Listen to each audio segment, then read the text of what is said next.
আইন, বিচার, মানবাধিকার ও সংবিধান বিষয়ক সাংবাদিকদের সংগঠন ল রিপোর্টার্স ফোরাম LRF এর 2025-26 মেয়াদের কার্যনির্বাহী কমিটির সভাপতি পদে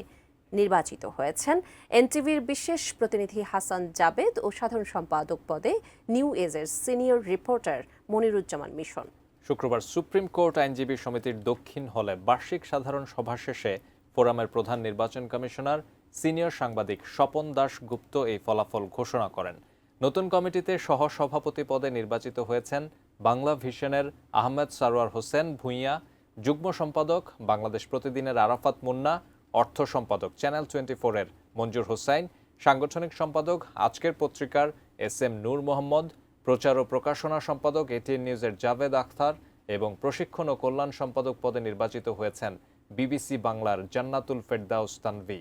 এছাড়া কার্যনির্বাহী সদস্য পদে সমকালের ওয়াকিল আহমেদ হিরণ, জনকণ্ঠের বিকাশ নারায়ণ দত্ত,